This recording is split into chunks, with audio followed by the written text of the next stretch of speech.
20분 정도, 20분 동안 이 증산도가 무엇인지 기초적인 부분에 대해서 저와 함께 얘기를 나눠보려고 합니다. 자, 본격적으로 들어가기 앞서서 여러분 다 일본 불매운동 들어보셨죠? 네.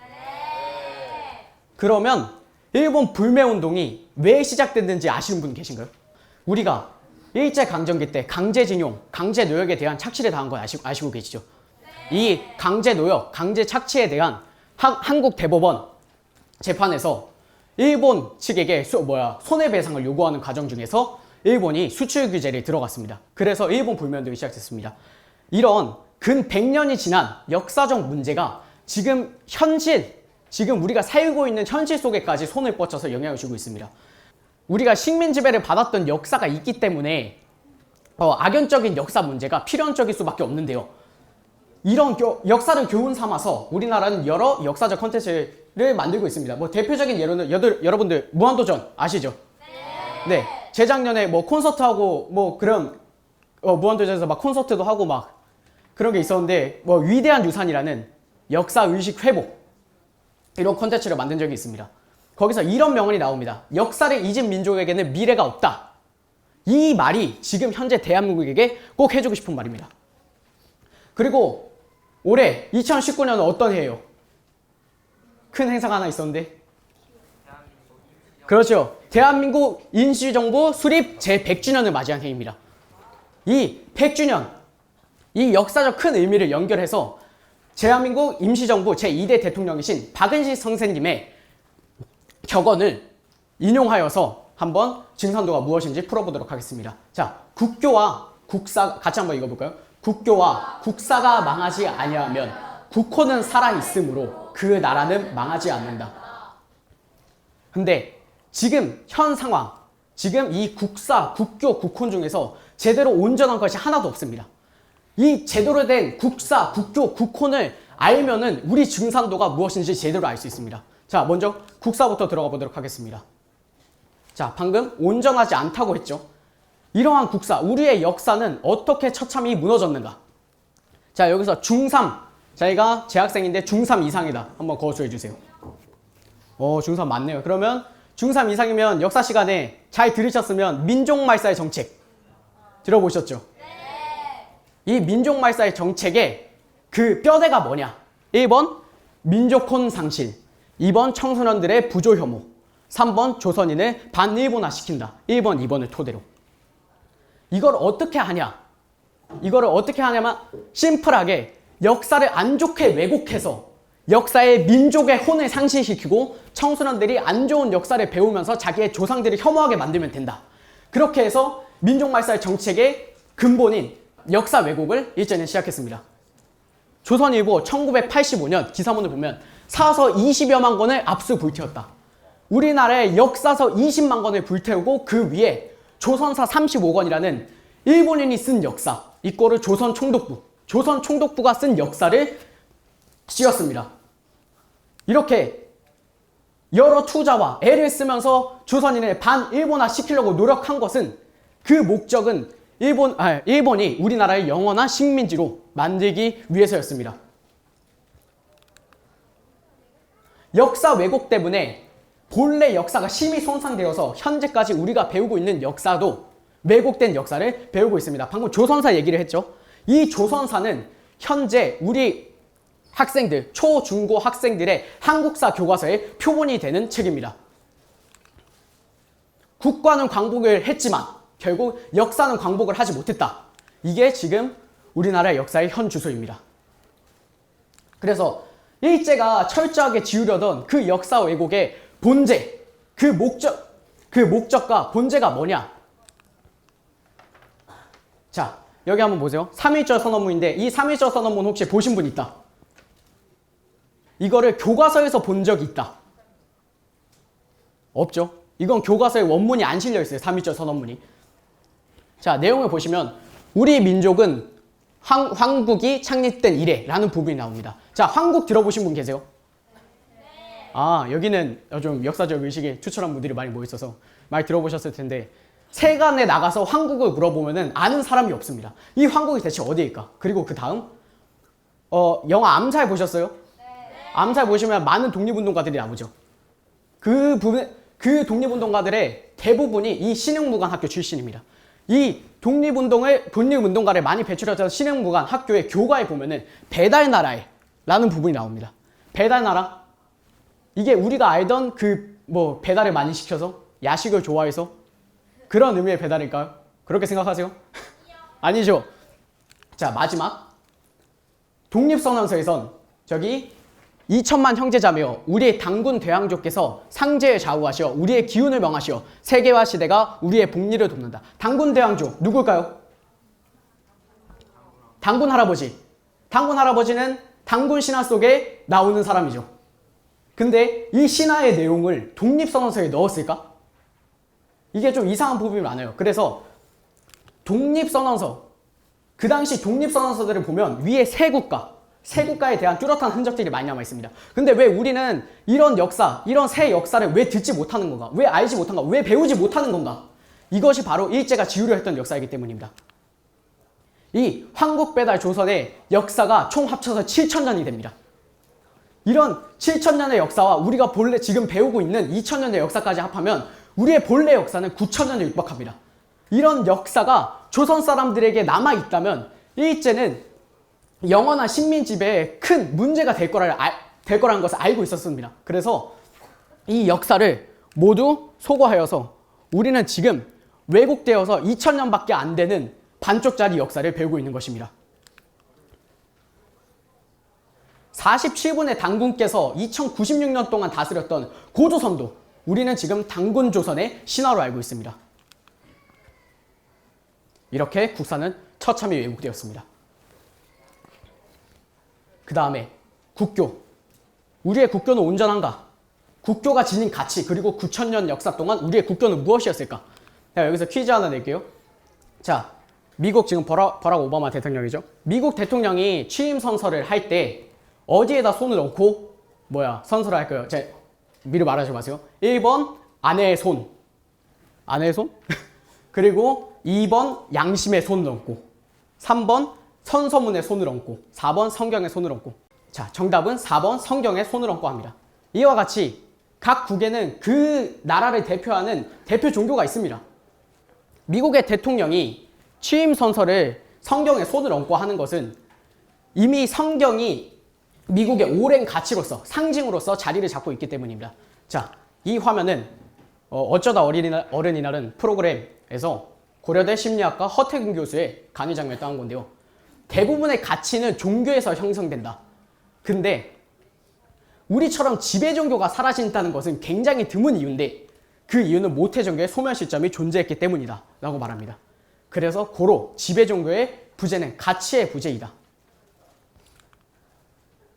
자, 황국 배달 조선의 역사는 7,000년이 넘습니다. 진시황도 50년을 못 넘겼고 중국에서 가장 긴 역사도 200년 합쳐가지고 400년이라 얘기하고, 그리고 근데 우리나라 역사는 7,000년. 이런 무구한 세월을 어떻게 한 역사를 이어나갈 수 있었을까? 거기에는 민심을 하나로 모아줬던 국교가 있었기 때문입니다. 근데 그 국교가 대체 무엇이었나? 바로 신교라고 합니다. 이 신교의 흔적, 이 신교라는 것을 어디서 알 수 있고 어디서 찾을 수 있냐? 자, 이것은 어렵지 않습니다. 자, 우리 다들 제사 지내죠? 네, 조상 제사를 다 지내는데 이 제사의 기원을 혹시 아십니까? 천재. 네, 천재. 바로 하늘의 제사를 올리는 천재 문화. 천재 문화가 이 신교의 핵심이자 중심입니다. 우리나라는 황국 배달 조선 9,000년 역사 동안 천재 문화의 흔적이 고스란히 남겨져 있습니다. 마리산 참성단, 그리고 태백산 제천단들.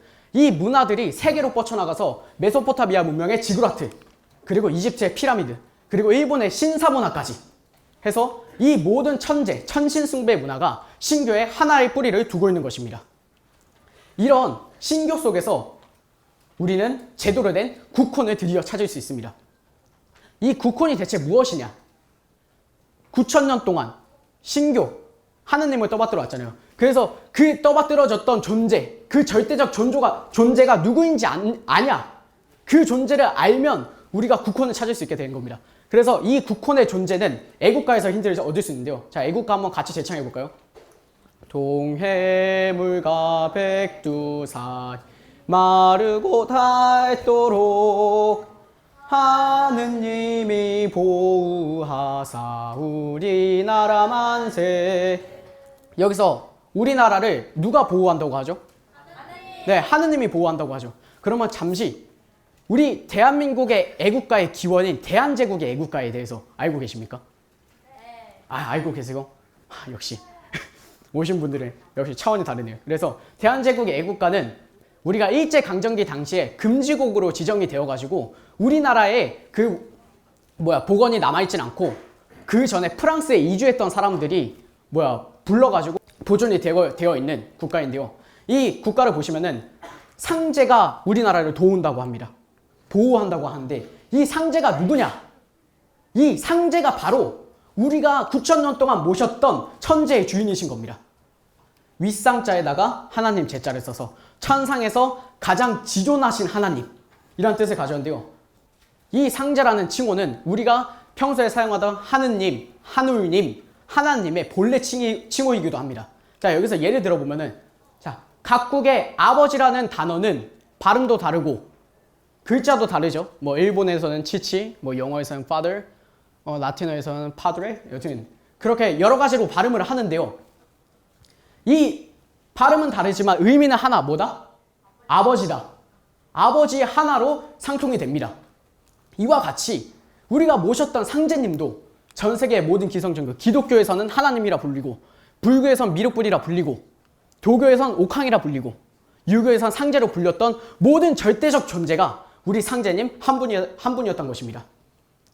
하지만 이런 상제님 신앙도 세월이 지나면서 역사가 왜곡되고 변질되고 하면서 서서히 잊혀지기 시작합니다. 그러나 그 와중에 너는 상제를 알지 못하느냐? 라는 상제님의 직접적인 계시를 받고서 9,000년 상제님 신앙의 부활을 열었던 대성자가 조선 땅에 계십니다. 이 대성자는 바로 동학을 창시하신 누구? 네, 수훈 최재우 대신사입니다. 자, 우리가 교과서에서 동학을 배울 때는 어떤 사상을 근본으로 하여서 신앙을 한다고 했었죠? 네, 인내천 사상이죠. 자, 이 인내천 사상, 사람이 곧 하늘이다 라는 뜻을 지니고 있는데 방금 제가 최재호 대신사께서는 상제님의 직접적인 계시를 받았다고 했었는데 그러면 상제님의 그 실체, 존재를 알고 계실 겁니다. 근데 그런 분이 인권계몽 수준의 사상, 사람이 곧 하늘이다라는 인권계몽 수준의 사상으로 동학을 창조하셨을까? 그게 아닙니다.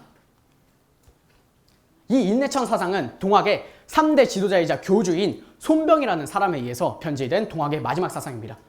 본래 최승훈 대신사께서 창조 당시 전하셨던 가르침은 시천주, 인간으로 오신 천주님을 모셔라 했습니다. 그 가르침, 최승훈 대신사의 가르침대로 지금으로부터 무려 149년 전 한반도 중심, 한반도 땅에서 상제님께서 실제로 강세하셨습니다. 때는 1872년 음력 9월 19일 전라도 고부군 우덕면 갱망리에서 탄광하시오. 인간으로서 살아계실 동안 공자, 석가, 예수의 교리를 하나로 합친 진리를 전해주셨습니다. 기성종교의 스승들은 비록 성자였지만 인간으로 강세하신 상제님은 성부로서 강세하시오. 참 진리를 전하시고 가신 겁니다. 이렇게 계시가 아닌 직접적인 참 진리를 배우고 상제님을 모셨던 신도들은 상제님 신앙의 제2부흥기 보천교를 열게 됩니다. 이 보천교는 깊게 들어가면 독립운동의 중심임을 알 수가 있는데요. 자, 우리가 잘 알고 계신 김구 선생님이죠. 자, 김구 선생님께서 광복 직후 정읍에 많은 빚을 졌다라고 말씀하신 적이 있습니다. 그리고 방금 중3 이상 이신 분들은 남한 단독정부 수립 선언을 아실 거예요. 예, 잘 들으셨으면. 이 남한 단독정부 수립 선언을 어디서 하셨냐? 바로 같은 곳 정읍에서 했습니다. 이 정읍이 어딘지 아십니까? 모르죠. 자, 바로 보천교의 본부지였던 것입니다. 과연 이 보천교의 본부지, 김구 선생님과 이승만 전 대통령은 보천교의 본부지인 정읍과 무슨 관련이 있었는가? 미 국무성 문서 밀러 보고서를 보면은 포천교는 600만 members, 600만 명의 신도를 거느렸다. 600만 신도를 보청기가 가지고 있었다라고 밝힌 거예요. 당시 대한민국 인구가 1700만 정도였습니다. 근데 그 당시에 600만이란 거는 인구의 3분의 1이 보청교를 신앙하고 있었다 그 말입니다. 그만큼 이만큼이나 규모를 크게 하고 단기간에 세력을 성장시킨 종교는 역사상 유례가 없었습니다. 그런 스케일답게 보청교는 독립운동에 막대한 지원을 했는데요. 그 예로 조선일보의 항일기사 세긴수를 보면은 보청교가 147건으로 나머지 기독교, 천주교, 불교, 유교, 천도교, 청림교는 다 합쳐도 147건이 안 돼요. 그만큼의 많은 항일의 운동을 했고, 자, 우리 청산리 대첩을 이끄셨던 장군 누가 있죠? 네, 김자진 장군. 김자진 장군의 군대가 해체 직전, 군자금이 없어서 해체 직전일 때 우리 보청교는 군자금을 2만 원이나 지원했었습니다. 그때 당시 2만 원이라 지금으로 따지면은 뭐 피자 한 판, 뭐 치킨 한 마리 그 정도 가격일 수 있을 텐데요. 그거를 생각하면 안 되고 그때 당시 군자금이 없어서 해체될 뻔한 군대를 다시 재편성시켰던 그 정도의 금액, 무려 현화 가치로 7억 원이 넘는 돈을 보청교에서 지원해서 김자진 장군은 청산리 대첩과 같은 전투를 속행할 수 있었습니다. 그 외에도 여러 지원 활동으로 독립운동의 지원줄이었던 보청교는 일제의 본격적인 탄압 대상이 되게 됩니다. 여기서 탄압의 방식이 뭐였냐? 조선 총독부의 입맛대로 종교를 공인종교와 유사종교로 나뉘어버립니다. 자, 공인종교. 일제시대 때 조선 총독부, 그러니까 친일적인 면모를 보인 종교들, 창씨개명과 친일노선을 공식화한 불교, 기독교만을 공식적 종교라 인정하고 나머지 그 독립운동에 영향력을 갖췄든 지원을 했든 그런 종교들은 전부 유사종교로 싸그리 엎어버렸습니다. 자, 지금 사이비 종교라고 다들 많이 들어보시죠? 이 사이비 종교라는 말이 일제강점기 당시에 유사종교에서 나온 것입니다. 그렇게 사이비 종교화 돼버린 보청교는 최후에 일제에게 보청교의 본부 건물 격인 11전을 해체당하여 무참히 패망했습니다. 이렇게 보청교는 일제의 탄압에 의해서 패망당했지만 독립운동의 지대한 영향과 지원줄을 도맡아 대한건국에 큰 공을 세웠다는 것이 확실한 팩트로 남아 있습니다.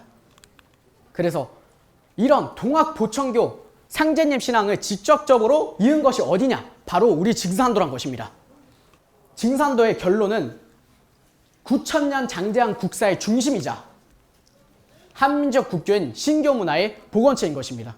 그리고 그 신교문화 속에서 무고한 상제님 신앙인 국혼을 완전히 부활시킨 이 국사, 국교, 국혼의 정통을 완전히 부활시키고 회복한 우리 증산도가 한마디로 대한민국의 정교라고 이룰 수 있는 겁니다.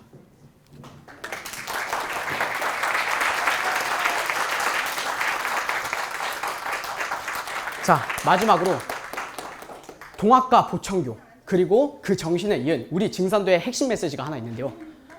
그 핵심 메시지는 바로 다시 개벽 아닐런가 라는 우주 새 역사의 선언입니다. 이 개벽에 대한 잠시 살짝 정의를 해드리자면 세계가 통합되어 세계가 대변혁의 때를 맞이하여서 하나로 통합되는 그런 때이고 이 개벽을 삶에 있어서 나 자신이 인간으로서 이 대변혁의 때에 성숙하고 미래를 준비하는 성공한 사람이 될 수 있습니다. 이 개벽의 핵심을 알아야지 앞으로의 대변혁의 때에서 나도 살고 너도 사는 상생의 길을 개척할 수 있는 것입니다. 자, 강의는 이걸로 마치겠지만 꼭 개벽에 대해선 개개인이 도장에 가서 포관님께 여쭤보든 진리책을 보고 공부를 하든 해서 무조건적으로 깨달아야 될 1순위입니다. 이상으로 강의를 경청해 주셔서 감사합니다.